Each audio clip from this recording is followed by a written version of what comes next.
বন্ধুরা, গত বেশ কয়েক মাস ধরে, প্রায় বলা যায় 1 বছর ধরেই দক্ষিণ এশিয়ার যে সংকট সেটা কিন্তু কমছে না।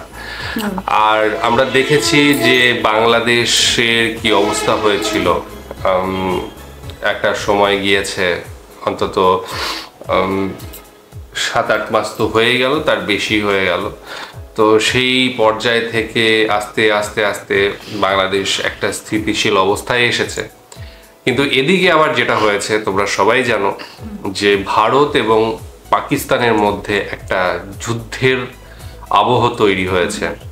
যে সময়টা খুব যে ভালো সেটা বলা যায় না, এবং যে আতঙ্কবাদী হামলা হয়েছে, জঙ্গি হামলা হয়েছে কাশ্মীরে, সেটাকে ঘিরেই এই উত্তাপ উত্তেজনা, যার ফলে সৃষ্টি হয়েছে একটা যুদ্ধের দামামা, যেখানে বিশ্ব শক্তিরাও কিন্তু ইনভলভ হতে হয়তো চাইবে।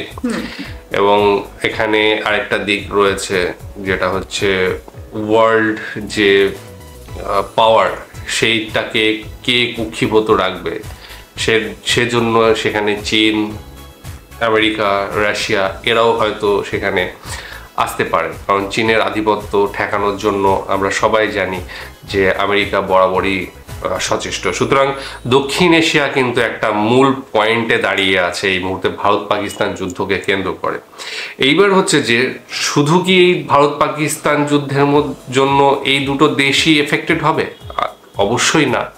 যারা একটু বিচার বিবেচনা করবে তারা সবাই জানবে যে এর ফলে কিন্তু পুরো এই দক্ষিণ এশীয় অঞ্চলটাই একটু হলেও অস্থির হবে, এবং সেখানে শুধু সামাজিক নয়, অর্থনৈতিক এবং সাথে সাথে সমস্ত কিছু সামরিক দিক থেকেও একটু প্রভাব তো পড়বেই চারিদিকে।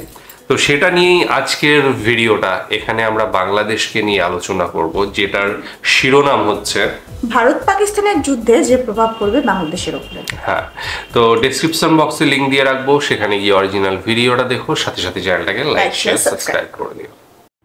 কাশ্মীরের পেহেলগামে ঘটে যাওয়া সন্ত্রাসী হামলার ঘটনায় ভারত ও পাকিস্তানের মধ্যে উত্তেজনা চরমে। সীমান্ত জুড়ে বাড়ছে সামরিক তৎপরতা, সেনাদের মধ্যে চলছে গোলাগুলি, আর দুই দেশের মধ্যে পাল্টাপাল্টি হামলার হুঁশিয়ারি এক ভয়াবহ সংঘাতের ইঙ্গিত দিচ্ছে। কিন্তু ভারত পাকিস্তানের যুদ্ধে কি প্রভাব পড়বে বাংলাদেশে? বিস্তারিত আরিফ হাসানের প্রতিবেদনে। দক্ষিণ এশিয়া বরাবরই একটি অস্থিতিশীল ভূরাজনৈতিক অঞ্চল। এর কেন্দ্রে রয়েছে ভারত ও পাকিস্তানের দীর্ঘদিনের বৈরী সম্পর্ক। সম্প্রতি কাশ্মীরের পেহেলগামে সন্ত্রাসী হামলার ঘটনায় আবারও মাথাচাড়া দিয়ে উঠেছে সংঘাতের শঙ্কা। সীমান্তে বাড়ানো হয়েছে সেনা মোতায়েন, চলছে গোলাগুলিও।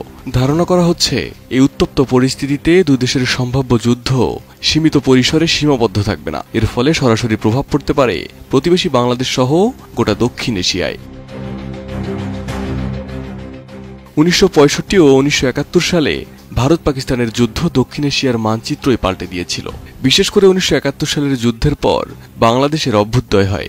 এ সময় যুদ্ধের অভিঘাতে লক্ষ লক্ষ শরণার্থী ভারতের দিকে আশ্রয় নিয়েছিল। তৎকালীন বাংলাদেশও ছিল সরাসরি সংঘাতের মধ্যে। অতীতের অভিজ্ঞতা থেকে বলা যায়, ভারত পাকিস্তান যুদ্ধ হলে প্রতিবেশী দেশ হিসেবে বাংলাদেশ কখনোই একে এড়িয়ে যেতে পারে না। ভারত থেকে দ্বিতীয় বৃহত্তম আমদানিকারক দেশ হচ্ছে বাংলাদেশ। প্রতিবছর বাংলাদেশ হাজার হাজার কোটি টাকার পণ্য ভারত থেকে আমদানি করে, বিশেষ করে কাঁচামাল, খাদ্যপণ্য ও নির্মাণ সামগ্রী। যুদ্ধ পরিস্থিতিতে ভারতের অভ্যন্তরীণ সরবরাহ ব্যবস্থা ব্যাহত হলে বাংলাদেশে পণ্য সংকট দেখা দিতে পারে। বিশেষ করে চাল, পেঁয়াজ, গম, ডালের মতো নিত্য প্রয়োজনীয় পণ্যের দাম দ্রুত বৃদ্ধি পাওয়ার সম্ভাবনা রয়েছে।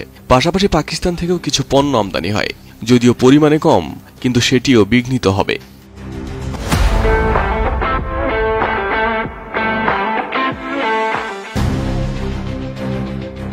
যুদ্ধের কারণে আন্তর্জাতিক বাজারে অপরিশোধিত তেলের দাম বেড়ে যেতে পারে। বাংলাদেশ যেহেতু জ্বালানির বড় অংশ আমদানির উপর নির্ভরশীল, তাই সরাসরি জ্বালানি সংকট ও বিদ্যুৎ উৎপাদনে বিঘ্নের সম্মুখীন হতে পারে। তার প্রভাব সরাসরি পরিবহন খরচ ও খাদ্যপণ্যের দামে অনুভূত হবে। যুদ্ধ পরিস্থিতিতে বাংলাদেশের সামনে গুরুত্বপূর্ণ কূটনৈতিক সিদ্ধান্ত আসবে। ভারত ও পাকিস্তানের কোনো পক্ষ নেবে কিনা, নাকি নিরপেক্ষ অবস্থান বজায় রাখবে। যদিও বর্তমানে ভারতের সাথে সম্পর্কের অবনতির পর ঘনিষ্ঠতা বেড়েছে পাকিস্তানের সাথে, তারপরেও বাংলাদেশ চাইবে নিরপেক্ষ অবস্থান বজায় রাখার। যেহেতু বাংলাদেশের সাথে ভারতের অর্থনৈতিক এবং সাংস্কৃতিক সম্পর্ক রয়েছে, বিশেষ করে নিরাপত্তা ও বাণিজ্যিক সহযোগিতার ক্ষেত্রে, তাই ভারত কিছু নির্দিষ্ট সমর্থনের প্রত্যাশা করতে পারে। অন্যদিকে মুসলিম সংখ্যাগরিষ্ঠ দেশ হিসেবে পাকিস্তানের সঙ্গে বাংলাদেশের ধর্মীয় ঐতিহাসিক বন্ধন রয়েছে। সুতরাং যে কোনো এক পক্ষকে প্রকাশ্যে সমর্থন বাংলাদেশের জন্য কূটনৈতিক ভারসাম্য হারানোর ঝুঁকি তৈরি করতে পারে। যদিও বর্তমানে পাকিস্তানের সাথে বাংলাদেশের সখ্যতা ভারতের মাথা ব্যথার কারণ। যুদ্ধ মানেই বিপর্যয়। 1971 সালের মতো এই যুদ্ধেও শরণার্থী স্রোত ঘটতে পারে। বিশেষ করে ভারতের উত্তর পূর্বাঞ্চল বা পশ্চিমবঙ্গের সীমান্তবর্তী এলাকা থেকে যদি অস্থিতিশীলতা ছড়িয়ে পড়ে, তাহলে বাংলাদেশের সীমান্ত এলাকায় শরণার্থী প্রবেশের সম্ভাবনা উড়িয়ে দেওয়া যায় না। এই পরিস্থিতিতে বাংলাদেশকে আন্তর্জাতিক সংস্থাগুলোর সহায়তায় মানবিক শিবির তৈরি করতে হতে পারে, যা হবে অভ্যন্তরীণ নিরাপত্তা ব্যবস্থাপনায় নতুন চাপ। পরিস্থিতির ভয়াবহতা সত্ত্বেও বাংলাদেশের জন্য কিছু সুযোগ তৈরি হতে পারে। যদি বাংলাদেশ শান্তি প্রতিষ্ঠায় ভূমিকা রাখতে পারে, তাহলে দক্ষিণ এশিয়ার নেতৃত্বে বাংলাদেশের গ্রহণযোগ্যতা বাড়বে। আঞ্চলিক সহযোগিতার ক্ষেত্রেও বাংলাদেশ একটি মডেল হিসেবে নিজেদের প্রতিষ্ঠা করতে পারবে।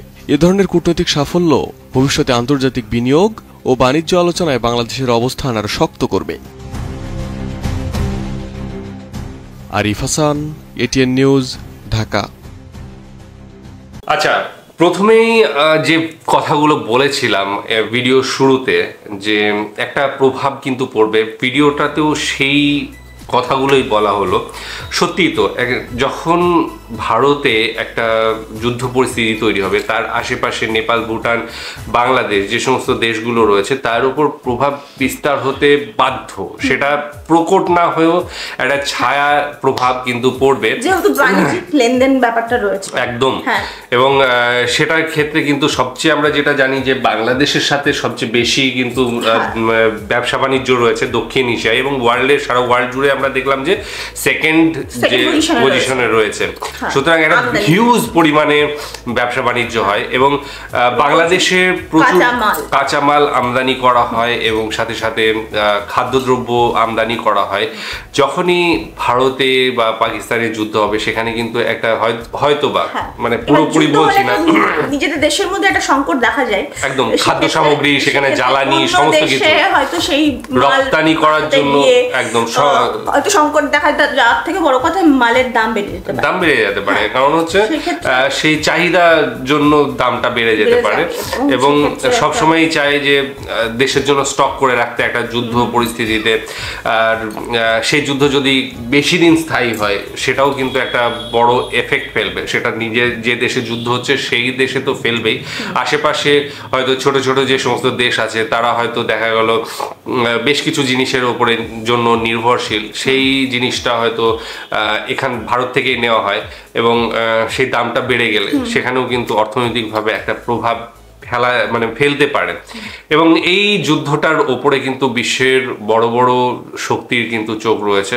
মানে বড় বড় বলবো না, সমস্ত বিশ্বের চোখ রয়েছে। কারণ হচ্ছে ভারত বাংলাদেশের যে সম্পর্ক, যে বৈরিতার সম্পর্ক, সেটা কিন্তু আজকের নয়, সেটা যখন থেকে সৃষ্টি হয়েছে পাকিস্তান, তবে থেকেই কিন্তু এটা চলে আসছে। সেটা বিভিন্ন সময়ে প্রকট হয়ে দেখা দিয়েছে, এবং বিভিন্ন সময় যুদ্ধ হয়েছে। আর এই যে পরিস্থিতি, জঙ্গি হামলা হয়েছে, তার ফলে কিন্তু আরেকবার একটা বিরাট যুদ্ধের সম্ভাবনা দেখা যাচ্ছে। এবং এই যুদ্ধটা আমার ব্যক্তিগতভাবে মনে হয় যে এর আগে যে রিসেন্ট যে দুটো সার্জিক্যাল স্ট্রাইক হয়েছিল, সেই ধরনের না, এটা ফুল ফ্লেজে হয়তো বা যুদ্ধ হওয়ার সম্ভাবনা রয়েছে। কারণ অনেকটা দিন পেরিয়ে গিয়েছে, এবং সেখানে স্ট্র্যাটেজি সমস্ত কিছু রকম ভেবে চিন্তেই আমার মনে হয় যে যুদ্ধটা হলে হবে। এবং সেখানে হয়তো বা অন্যান্য দেশও ইনভলভ থাকতে পারে, বিশেষ করে আফগানিস্তান ইনভলভ থাকতে পারবে, যেটা তেহরিকে তালিবান যেটা বলা হচ্ছে, বালুচ থাকতে পারে। আর এদিকে ইন্ডিয়া তো রয়েছে। সুতরাং একটা অন্য রকমের একটা ফাইট আমরা হয়তো বা দেখতে পাবো, যুদ্ধ দেখতে পাবো। এবং এটা যে খুব ভালো জিনিস তা নয়, অবশ্যই নয়। যুদ্ধ সবাই চায় যে যুদ্ধ ছাড়া সমস্ত কিছু মিউচুয়ালে হোক, এবং আমরাও সেটা চাই। কিন্তু পরিস্থিতি তার পরিস্থিতিতে জানান দিচ্ছে যে হয়তোবা যুদ্ধটা অবশ্যম্ভাবী। একদম একদম।